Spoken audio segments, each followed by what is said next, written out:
Dear viewers, please like and subscribe the channel and press the bell icon ताकि आने वाले तमाम videos आप तक पहुंच सके. Dear students, we will discuss about appreciation of a poem of standard 10 if. Before adding the appreciation, we will discuss in brief about this poem. इस poem पर हम पहले मुख्तसर में डिस्कस करेंगे. This poem is written by the poet as advice to his son. ये पोएम जो है पोएट ने अपने बेटे को एक मशवरे के तौर पर लिखी है. Father is sharing his personal experience with his son. इसमें जो फादर है, जो पोएट है, वो अपने बेटे से अपने ज़ाती जो तजुर्बात हैं वो बांट रहा है, वो डिस्कस कर रहा है. Father is guiding his son about his future life. और फादर जो अपने आने वाले मुस्तकबिल की ज़िंदगी के मुतालिक अपने सन को जो है वो गाइड कर रहा है, उसकी रहनुमाई कर रहा है. He is asking his son to fix a goal in life. साथ ही वो कहता है अपने बेटे से कि आने वाली ज़िंदगी के लिए उसे एक गोल, एक मकसद तय करना है, एक मंजिल तय करना है. To achieve this goal he must strive. और उस मकसद को हासिल करने के लिए उसे जद्दोजहद करनी चाहिए. इफ़ पीपल क्रिटिसाइज, अगर लोग उस पर तनकीद करते हैं, उसे बुरा भला कहते हैं, उसमें नुक्स निकालते हैं, he must take this positively. तो उस तनकीद को उसे मुस्बित अंदाज में लेना है, मनफी अंदाज में नहीं लेना है. यानी उस तनकीद को उसे पॉजिटिव लेते हुए he must try to for improvement, उसको अपने आप में सुधार करने की कोशिश करना है. Father wants his son must be just a good man in life. और उसके वालिद सिर्फ ये चाहते हैं कि उनका बेटा ज़िंदगी में एक अच्छा इंसान बने. The son must adopt the qualities which will lead him to become really a good man. और साथ ही साथ बेटे को वो चाहते हैं कि वो ऐसे क्वालिटीज़ को अपनाएं, उन खूबियों को अपनाएं जो कि उसकी रहनुमाई करे एक अच्छा इंसान बनने की तरफ. तो इस तरीके से इस पोएम में, जिसका टाइटल है इफ़, पोएट अपने बेटे से मुखातिब है और उसे बहुत सारे ज़िंदगी के तजुर्बात बांटते हुए आने वाली ज़िंदगी के मुतालिक रहनुमाई कर रहा है. Now we will write appreciation of this poem. First of all we will write the title. The title of the poem is if. इस पोएम का टाइटल है if. Then name of the poet. Here the name of the poet is given. The name of the poet is Rudyard Kipling. This is the writer, the poet of this poem. Next is rhyme scheme.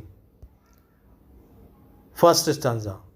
In the first stanza rhyme scheme is A A A A. जैसे हम देख रहे हैं कि पहले stanza की जो rhyme scheme है वो है A A A A. Now second stanza to fifth stanza rhyme scheme is A B A B.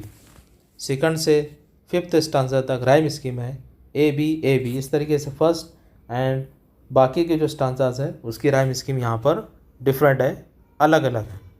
Now next is figure of speech, antithesis. इसमें जो फिगर ऑफ स्पीच इस्तेमाल हुआ है वो है antithesis. If you can trust yourself when all men doubt you. Opposite words or ideas are used. In this line, opposite words or ideas, trust and doubt, ये दो different opposite word से use हुए. Trust यानी भरोसा करना, doubt means शक करना. तो ये दोनों एक दूसरे के अपोजिट है. तो ऐसी लाइन जिसमें दो ऐसे वर्ड्स आए जो एक दूसरे के अपोजिट हैं या दो अपोजिट आइडियाज़ को एक्सप्रेस करते हैं, तो हम कहेंगे कि उसमें कौन सा फिगर ऑफ स्पीच इस्तेमाल हुआ है, antithesis. So in this poem the figure of speech used antithesis. Now theme और central idea of the poem. Theme और सेंट्रल आइडिया हमको 3 से 4 लाइन में लिखना है, सेंटेंसेस में लिखना है.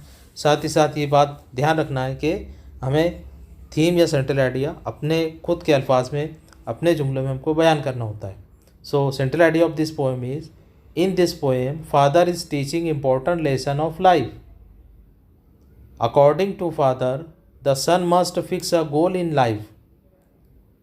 To achieve this goal, his son must choose right path. Father wants his son to be a good man. There are many qualities of a good man. All these qualities are mentioned in the poem. Father wants his son to adopt all these qualities so that he could be a good man. This is the central idea or theme of this poem.